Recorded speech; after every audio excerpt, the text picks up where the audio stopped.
I'm not going to get ahead of the president on that. I know they're discussing that. I'm part of those discussions, but I'm not going to get ahead of the president. We'll see what they come up with.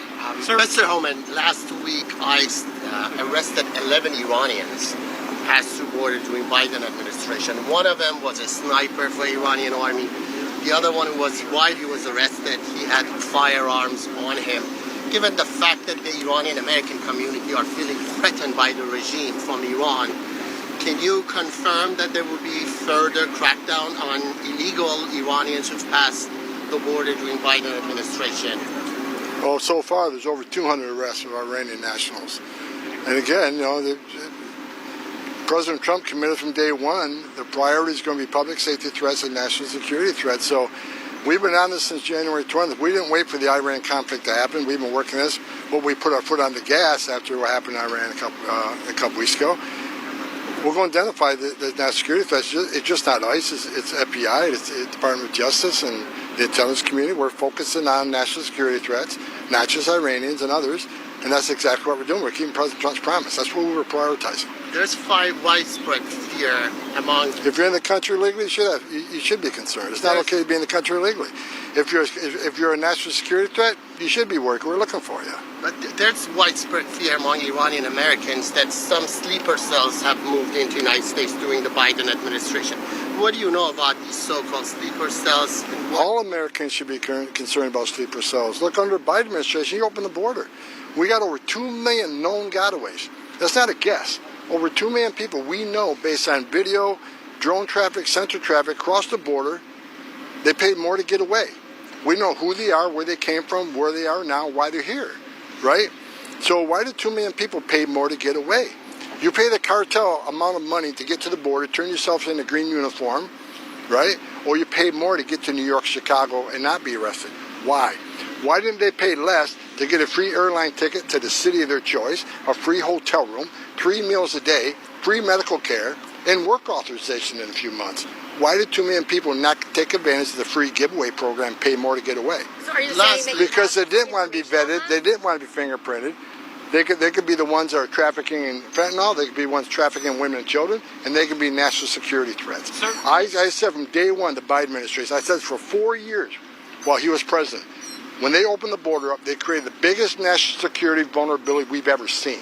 And that's just a fact, and we're seeing it play out. Lastly, there's a fatwa issued by 2 of the Iranian ayatollahs against President Trump, citing that if he attacks the supreme leader of Iran, it would be halal for Shiite followers to kill him, to assassinate him. Are you aware of that fatwa, and what's your response to it?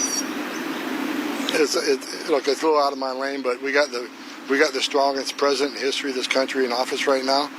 So I don't think that worked out very well for him. So there are Marines stationed right now in the San Diego area helping with border protection.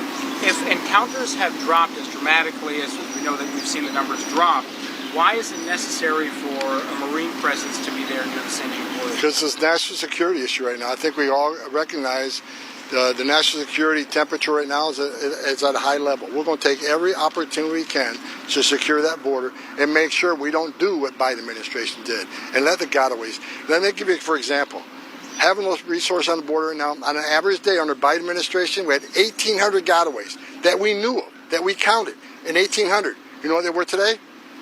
18. So we got that border locked down. So then why is it necessary for the Marine presence to be there in addition to the regular border? So there's less gotaways. The more resources we have, the more people we stop from coming in the country. Especially right now during national security, the vulnerability we have right now with Iran and other countries, I'd rather have too many resources than not enough. Because once you make that mistake, there's no going back. Yes, ma'am. Thank you. Can you talk about that a little bit further in light of the July 4th holiday and what security threats are being watched right now, concerns about sleeper cells or other things that have been in the country? Like the DHS put out a threat assessment 2 weeks ago. I agree with that. We are in heightened alert status right now, so every American needs to keep their eye open. Again, there's several places to report suspicious activity. You go to the DHS hotline and report it there. But look, today we have the most secure border in the history of this nation. You can have some comfort of that. But the reason we have the most secure border in the history of this nation is because of President Trump's policy and having DOD assets assist Border Patrol on the border. That's why we have that more secure border, which is why we need the big, beautiful bill passed. Because that puts more Border Patrol agents on the border, maybe relieve DOD assets. That puts more ICE agents on the streets of this country to arrest more public safety threats and national security threats. I looked at numbers this morning. Over 200 Iranian nationals have been arrested by ICE and brought in. With more resources, we do more than national security work across the country. But right now, we got well over 20 million illegal aliens in this country. We got less than 5,000 deportation officers. We need the bill to get more agents on the street. We need more detention beds. Everybody arrest needs to be a bed before they get removed. And more contract work, so badges and guns who have immigration authority aren't sitting at a desk doing keystrokes on some administrative duty that can be done by contract to put that badge and gun on the street to look for these national security threats. Big, beautiful bill is important. We need that passed right away. Quick question for you. There are reports of a 75-year-old Cuban national who died in ICE custody. He had lived in the United States for 60 years. He was being held in ICE detention in Florida. Is there anything you can tell us about that? There's still not a lot of information, how he died. I'm unaware of that. I'm not aware of that. I mean, people die in ICE custody. People die in county jails. People die in state prisons. I mean, if you look at, when I was ICE director and we drilled down that, the question should be how many lives does ICE save? Because when they go in detention, we find many with diseases and stuff that we deal with right away to prevent death. So I'm not aware of that specific case, but I'll say this. People can argue with me all they want, but the facts are the facts. I think that politicians in New Jersey found this out, that we have the highest detention standards in the industry.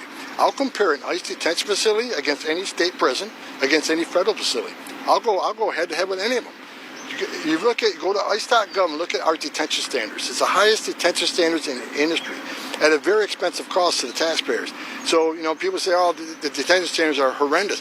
Go look for yourself, then come back and talk to me. I mean, when we talked about the facility that the congressman tried to get into up in New Jersey, Delaney Hall, once they got in there, what did they find out? Detention standards are outstanding. Probably the cleanest facility in that entire state. Again, I'll put our detention standards against anybody. Sure, we'll follow up on that. When the big, beautiful bill does pass, how do you expect that to impact the number of deportations per day? Will it be twofold, threefold? Vastly increased. Depends how quick we get more resources on, how quick we get the contractors on, how quick we bring the beds on. I mean, Governor DeSantis, I give him credit. We got the facility he's putting up in Florida. We'll be filling those beds as quick as we can because we need more beds.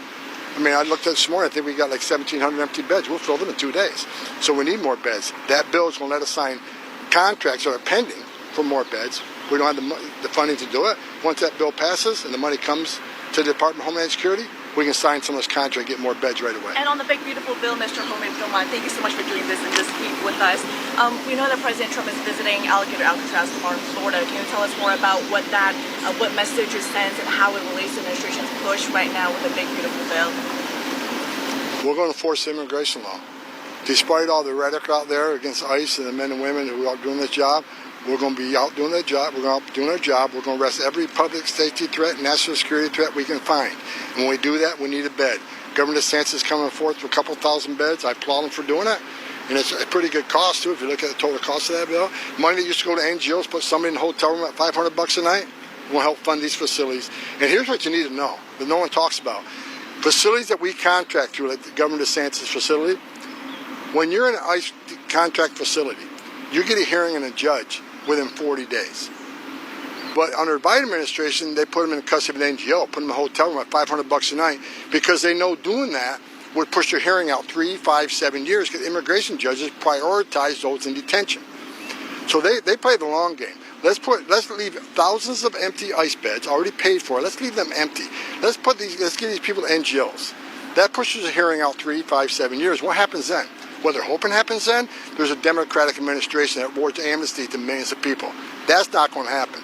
We're going to force the laws in this country. People are going to get hearings quicker. And if anybody goes and look at EOIR website, Immigration Court website, here's what the message no one gets across. You can claim asylum in this country. If you go the last 10 years of immigration court data, nearly 9 out of 10 people who claim asylum get an order removal because they simply don't qualify for asylum. They're not escaping fear and persecution from the homeland because of race, religion, political affiliation. They're coming here for a better life, and I get that. But that's not asylum. We're enforcing laws, and the great success we're having proves you enforce the law, you can secure the border. You enforce the law, you can make this country safe again. That's what we're doing. Are there going to be more military deployments, sir? Any more on the border?